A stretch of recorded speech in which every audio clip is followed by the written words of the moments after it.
Maka nama saya Bella Kristiani Burlimbong dengan NIM C0D0230037.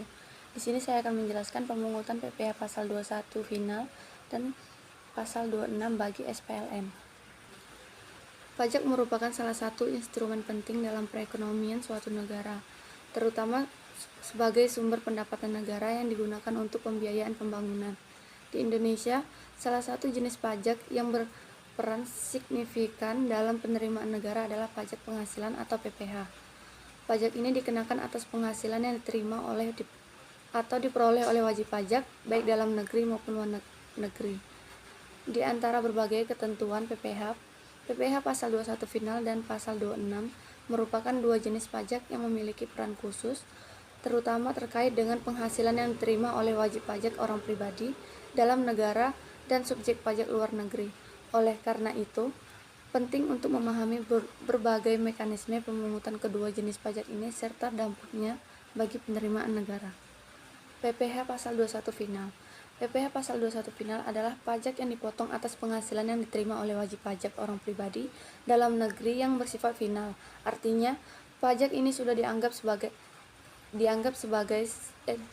selesai pada saat penghasilan tersebut diterima dan tidak perlu dilaporkan kembali dalam SPT tahunan. Pemotongan PPh 21 final biasanya dilakukan oleh pemberi kerja atau pihak lain yang memberikan penghasilan kepada wajib pajak seperti honorarium, hadiah, dan lainnya. Kasus PPh final 21. Pak Budi adalah seorang dosen yang mendapat honorarium sebesar 10 juta untuk kegiatan seminar dari anggaran pemerintah pusat pada bulan tertentu. Honorarium ini dikenakan PPh pasal 21 final sebesar 0,5%. Perhitungannya, penghasilan bruto sebesar 10 juta, tarif PPh pasal 21 final 0,5%, PPh pasal 21 yang dipotong 0,5% kali 10 juta, hasilnya 5 juta. Jadi Pak Budi akan menerima honorarium bersih sebesar 10 juta dikurang 5 juta, hasilnya 5 juta. PPh pasal 26 bagi SPLN. PPh pasal 26 adalah pajak yang dikenakan atas penghasilan yang diterima atau diperoleh oleh subjek pajak luar negeri dari sumber penghasilan di Indonesia. Pemotongan pajak ini dilakukan oleh pihak yang membayarkan penghasilan SPLN.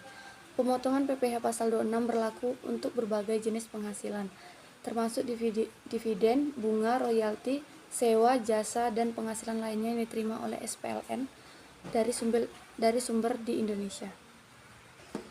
Contoh kasus pasal 26 bagi SPLN. PT KLM membayar jasa teknik sebesar 50 juta kepada M. Erli, seorang konsultan teknik di Korea Selatan yang tidak memiliki kantor perwakilan di Indonesia dan tidak ada perjanjian P3B yang berlaku. Perhitungan PPh pasal 26.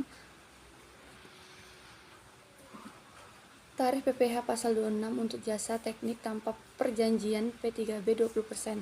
PPh pasal 26 yang dipotong 20% dikali 50 juta, hasilnya 10 juta. Jadi PT KLM akan memotong PPh pasal 26 sebesar 10 juta.